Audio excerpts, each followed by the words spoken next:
Elle a besoin de l'estime du harceleur. C'est-à-dire qu'elle a besoin d'être reconnue par l'autre. Même dans les couples, par exemple, par exemple, une femme a besoin que cet homme l'aime. Et du coup, elle va tout faire pour ça. Jusqu'à devenir carpette, ouais, on pourrait dire ça comme ça. La vie pire, mais... Et bien sûr, vous imaginez bien, le harcèlement, c'est que ça peut faire chez un enfant. Vous voyez une maman qui pète un plomb, vous parlez que manager, vous pouvez les changer pour maman. Une maman qui est complètement sous le stress, complètement à bout, elle est en plein divorce, elle a perdu son boulot, elle ne sait pas si elle va pouvoir même garder l'enfant, et elle commence à péter les plombs tout le temps, à dire « Mais tu ne fais pas comme il faut, mais tu as déjà à dormir, etc. » Et l'enfant qui ne veut qu'une chose, là, c'est même pas l'estime, c'est bien sûr l'estime de sa maman, mais en plus son amour, son approbation, elle va se construire. Donc pour un enfant, c'est terrible d'être harcelé. Et vous savez ce que je pense aussi, même si ça ne fait pas très Palo Alto, très souvent, ce qui peut arriver, c'est qu'une personne qui a été très, très harcelée, vous voyez, quand elle était enfant à l'école, certainement dans la famille, elle ne voit pas venir tout de suite. Vous voyez, l'harcèlement. C'est difficile de le voir parce que c'est une sorte d'habitude d'interaction qui peut exister. C'est presque normal. Ça ne veut pas dire que la personne est malade ou qu'elle est faible, fragilisée. C'est simplement, vous voyez qu'il y a une sorte de quelque chose qui, les temps qui s'installent, la personne a été habituée à ne pas les voir. Beaucoup d'enfants, c'est ce qu'ils font. Il y a un moment qu'ils ne voient plus qui la mère crie ou hurle. Il dit, mais ta maman s'est fâchée. Non, ne se souvient pas. Vous voyez, et donc, on va essayer de ne pas voir. Et donc, ça va continuer. Et il y a aussi un aspect qui est, par exemple pour les enfants, c'est qu'ils se coupent de leur ressenti. Et donc, tous les indicateurs qu'il peut y avoir, après, à l'âge adulte, ils ne les ont pas. En tout cas, ils sont là, mais ils ne les écoutent plus, quoi. Il y a une espèce de censure qui se fait. C'est-à-dire que c'est eux qui doivent supporter tout. C'est les gens qui prennent sur eux, qui prennent sur eux, qui prennent sur eux. Alors, il y a aussi le fait que la personne est confrontée à un type de relation qu'elle n'a pas l'habitude ou qu'elle ne se sent pas en capacité de gérer. Peut-être parce que c'est à ce moment-là que sa personne, elle est trop fatiguée, elle vient d'accoucher, elle a eu des problèmes, etc. ailleurs, mais la personne est confrontée à un type de relation qu'elle n'arrive pas à gérer. Alors, par rapport à l'harceleur, c'est la même chose, vous voyez. Quel est le timing? Est-ce que c'est quelqu'un qui a commencé à être stressé? C'est quelqu'un qui, tout d'un coup, il n'est pas bien? Et aussi, quel est l'objectif?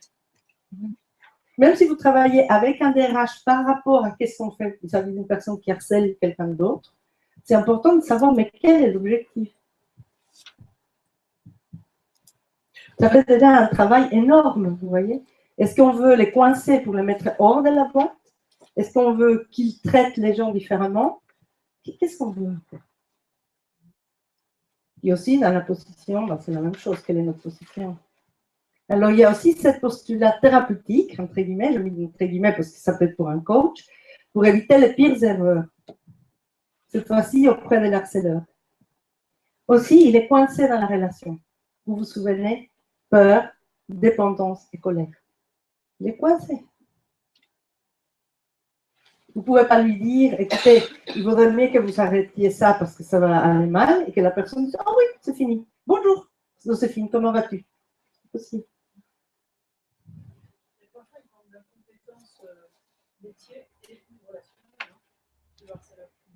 Il devient harceleur une fois parce qu'il ne sait plus comment faire. Il sait pas gérer la situation. Le manager peut être très en sécurité ou qu'il peut être incompétent, entre guillemets, pour différentes raisons. Donc la personne est gonflée, mais elle n'est pas forte, mais elle est fragile. Quand il y a des poissons comme ça, en fait, leur stratégie, c'est ils se font 2 fois, 4 fois même plus gros et pour essayer d'impressionner. C'est un peu pareil. Alors, vous voyez, quand elle me dit, mais tiens, comment la personne n'est pas fragile, elle peut être brutale. C'est pas la même chose, la violence, que le harcèlement. C'est très important. Vous voyez, de voir ça. On ne parle pas des personnes qui sont violentes, de quelqu'un qui, sa secrétaire fait une erreur et dit, écoutez, vous êtes une imbécile, je vous mets hors d'ici et vous êtes dehors de l'entreprise. C'est d'une violence inouïe, mais ça, c'est pas de l'harcèlement. Vous voyez? Le harcèlement, c'est pour ça qu'on parlait au début que c'est sournois. C'est continu. Subtil, oui. Alors, la personne aussi, elle est accrochée et elle est rigide. Vous voyez? Complètement accrochée. Elle veut que l'autre finisse par faire des photocopies parfaitement droites. Et tant qu'elle ne le fait pas, il ne peut pas dormir. D'accord? Il devient fou avec ces personnes. Moi, j'ai vécu une situation, c'était extrêmement intéressant. Je venais de commencer à être manager et j'ai eu quelqu'un, très mauvais engagement, j'ai engagé une personne et la fille, mais elle ne connaissait même pas l'ordinateur. Rien. Je me suis mal pris, je n'ai pas posé les bonnes questions. Elle regardait l'ordinateur comme ça. Je me suis dit, bon, ok, je n'avais pas beaucoup d'argent à l'époque. Je me suis assise avec elle et pendant 3 jours, je lui ai appris à utiliser l'ordinateur. Et après, tout d'un coup, elle s'est rendue compte qu'il fallait faire des documents et taper.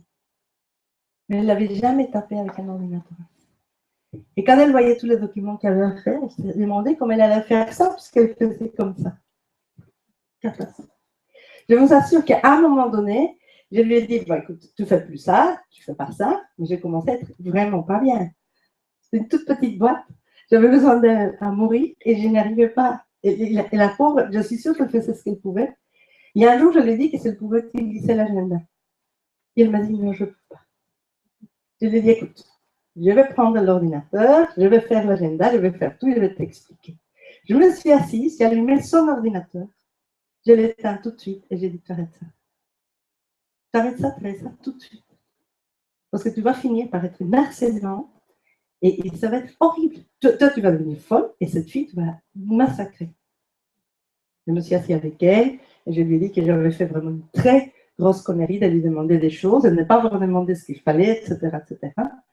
Ce qui était vrai dans l'interaction. On a négocié. Alors, je vais dire quelque chose de très méchant. Mais... non, elle est partie travailler dans la fonction publique. Elle est heureuse. Je l'ai vue un an après et elle a dit, j'ai jamais été aussi heureuse. C'est la fonction publique belge. Hein? Non, je blague. Bon, elle est partie dans la fonction publique, mais elle était cachée, elle faisait des trucs, elle était très contente de l'équipe. Alors, vous voyez, il y a aussi une souffrance au niveau de l'ego, comme ce n'est pas permis. Je veux dire, quand vous parlez d'un harceleur, c'est quelqu'un au niveau égo, au niveau émotionnel, au niveau égo, c'est énorme. Et un animal qui est stressé, qui est terrifié, qui est blessé, c'est un animal dangereux. Très dangereux. La terreur d'être un homme, comme la merveille d'un être.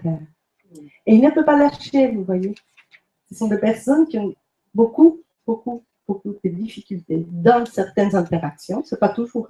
J'ai connu un gars qui était un harceleur pas possible et à la maison était adorable. Vraiment adorable. Mais au travail, prendre la position basse, c'était impossible. Impossible.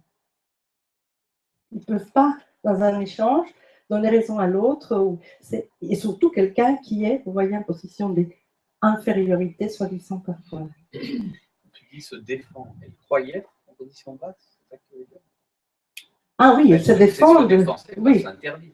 Oui. Si elle s'interdit. Oui, c'est interdit d'être en c'est même position plus loin. basse. Oui, tu as raison. Qu'elle y est, quoi. Non, justement, elle ne veut pas être en position basse. D'accord. C'est interdit. Ça rejoint en fait par rapport à l'ego, à la structure de l'ego, on va dire. C'est-à-dire qu'elle doit prouver des choses et elle n'a pas le droit d'être, en tout cas au travail. Encore une fois, on va remettre dans la systémique, c'est-à-dire le contexte. Parce que par exemple, dans la famille, justement, c'est un autre contexte et cette situation ne se présente pas. Donc, ce qui veut dire que ce n'est pas à l'intérieur des gens.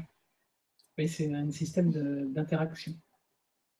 Et puis, il y a évidemment le fait qu'on a déjà vu et revu, elle est terrifiée, elle est dépendante, et elle est en colère aussi. Vous voyez, ça, c'est détendant comme problème. Alors, elle a besoin de l'harceler. Ça c'est aussi un aspect très important. C'est un défouloir.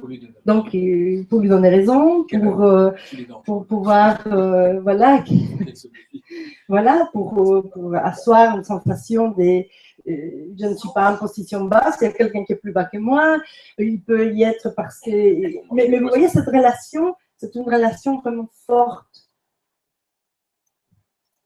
Moi, je me souviens, un jour, il y a quelqu'un qui m'a parlé, on était en train de travailler dans une grosse boîte, vous voyez, le CAC 40, énorme, où on m'a dit que je devais venir travailler avec une équipe, mais qu'il y avait une histoire terrible, parce qu'ils avaient eu un patron qui était un harceleur épouvantable. Et il avait pris un avec tout le monde, mais surtout sa secrétaire. Il y a un jour, sa secrétaire est là. Et elle a hurlé, mais elle a hurlé comme ça. Les gens l'ont entendu.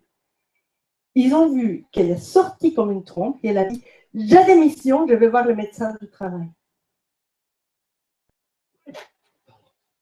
Ils disent qu'il s'est levé de son bureau, il a couru après, couru.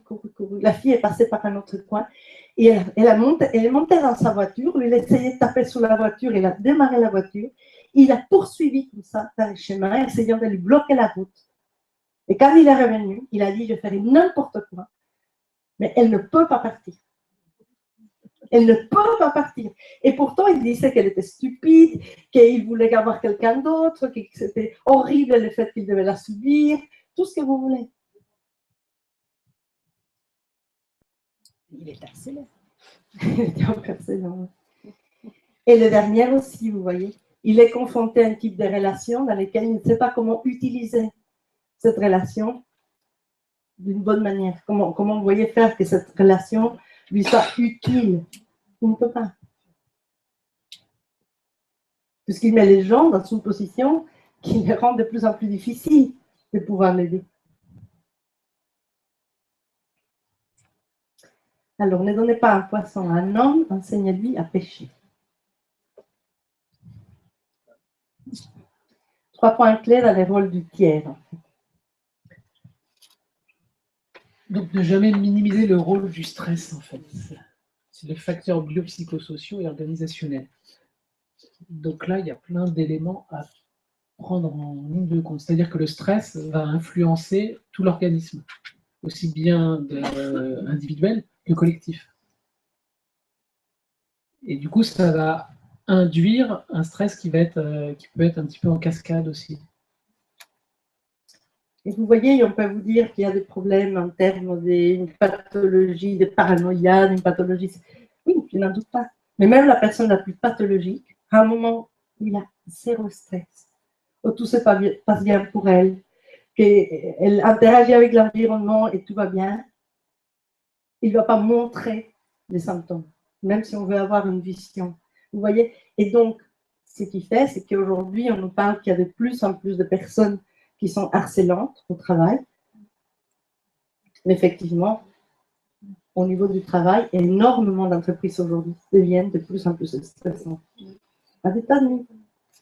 Notamment, par exemple, moi je vois déjà une différence assez importante entre la Belgique et la France. Évidemment, je ne travaille pas avec toutes les entreprises de Belgique et toutes de France, peut-être. Mais sérieusement, il y a une différence. Je trouve qu'en France, on nous parle de plus en plus de la crise. Bon, alors là, je crois que c'est x10 ce qu'on peut entendre en Belgique. Et ils nous parlent tout le temps qu'il y a des problèmes, qu'il va y avoir encore plus de chômage, etc. Donc, vous voyez, le niveau des stress, c'est quand même plus important. Moi, j'ai l'impression, en tout cas, les miens, est plus important ici. Alors, vous vous souvenez, en termes d'enseigner, on trouve que ça serait important d'enseigner à la personne qui est harcelée à chasser des prédateurs. Si elle sait comment chasser des prédateurs, elle va pouvoir être plus à l'aise dans le fait de pouvoir, elle, ne pas être la victime. Mais du coup, ça se fait uniquement quand la personne n'est pas dans l'épuisement ou dans la terreur. Ça, par exemple, dans les couples aussi, ça peut être des gens qui veulent se séparer, alors que c'est pas du tout la bonne idée. Il faut d'abord qu'ils apprennent à régler la situation et la problématique, de manière à pouvoir après décider, un petit peu du coup, de manière plus froide ou plus sage, s'ils doivent partir ou non. Parce que sinon, en quelque sorte, les schémas vont se répéter ailleurs. Et ils vont se répéter dans d'autres histoires. Et d'autre côté, du côté des harceleurs, s'il y a des prédateurs, enseignez-les à s'apprivoiser. Je ne sais pas vous, mais moi, quand je suis archi stressée, je suis hideuse. Donc, j'essaie d'apprivoiser mon stress pour pouvoir être quelqu'un d'un petit peu plus belle, plus douce et plus ronde. Donc, vous voyez, je trouve qu'en plus, si vous avez un côté un peu prédateur, ça va être terrible quand vous êtes stressé. Et donc, c'est important, vous voyez, de pouvoir, si vous êtes à travailler, de pouvoir réfléchir à quel point la personne, vous voyez, qui est prédateur dans une situation, elle est elle-même dans l'incapacité de pouvoir apprivoiser sa peur, sa dépendance et sa colère. Par exemple, il suffit que chacun on se pose la question pendant 10 secondes, d'un moment où on a été très stressé, ça peut être dans le niveau professionnel ou même personnel, et du coup, comment on a réagi autour de nous. Ça peut être par exemple avec les enfants, ça peut être avec un collègue, ça peut être une imprimante qui ne marche pas, du coup, comment on a fait avec les autres collègues, qu'est-ce qu'on a dit, un téléphone qui se met à déconner. Un ordinateur qui ne marche pas, ça c'est très bon. Et après, vous voyez le troisième point, je trouve que c'est très important. Beaucoup de gens me disent, les harceleurs ne peuvent pas changer. Vous pensez tous que c'est vrai, hein?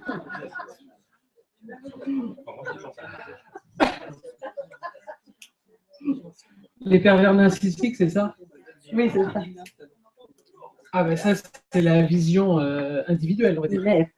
C'est binaire, linéaire. Mais effectivement, vous voyez, j'étais sur Internet, un des groupes où ils parlaient de l'harcèlement aussi, parce que je voulais voir un peu ce que les gens disent. Et c'était fabuleux parce que les gens disaient, mais quel culot!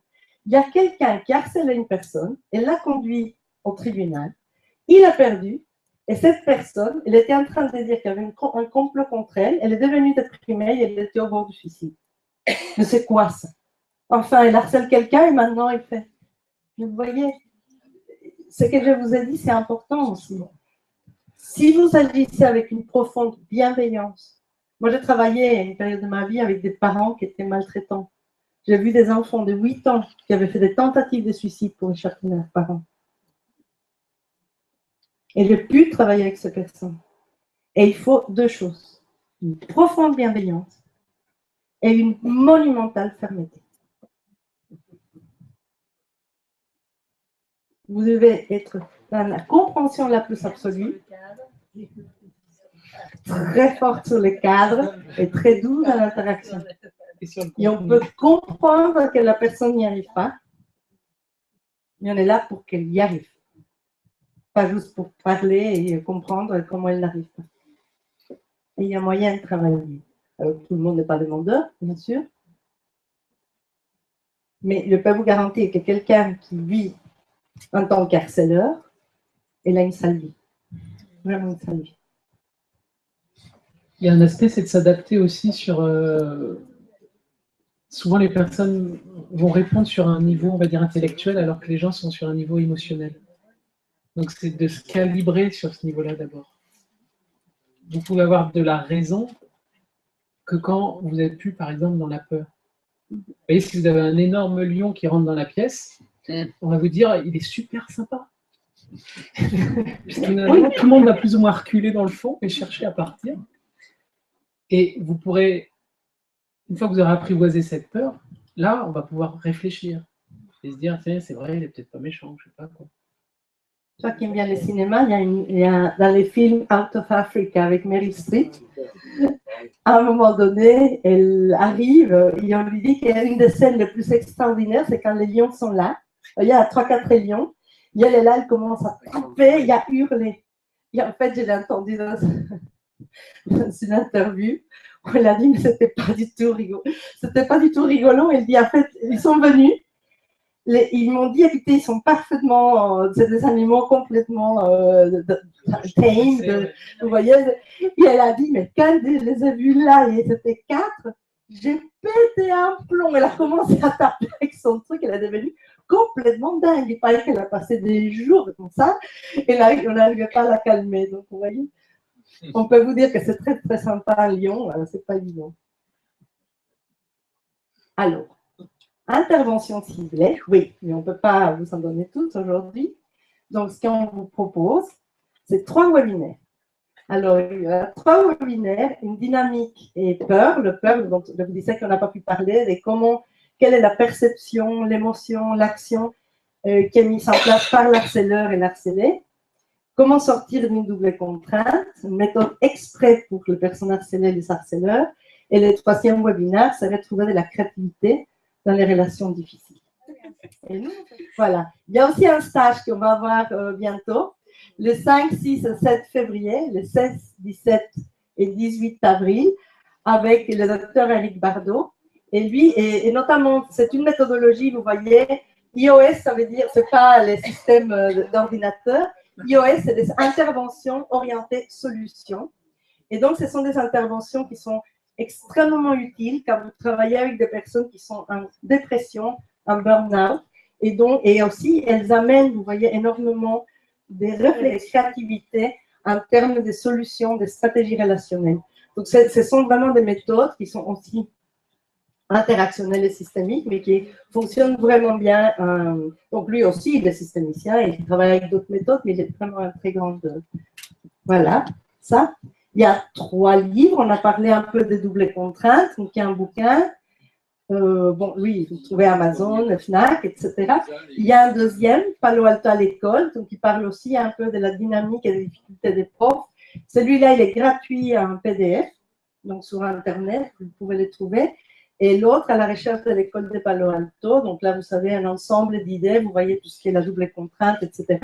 Et il vient de sortir en poche, donc il est encore moins cher qu'avant. On vous remercie beaucoup, beaucoup d'avoir été assis sur le public. Nous allons dire, voilà, nous aussi, on vous remercie beaucoup. Bravo d'être resté là. Et vous pouvez nous écrire pour envoyer vos questions aussi. Merci beaucoup.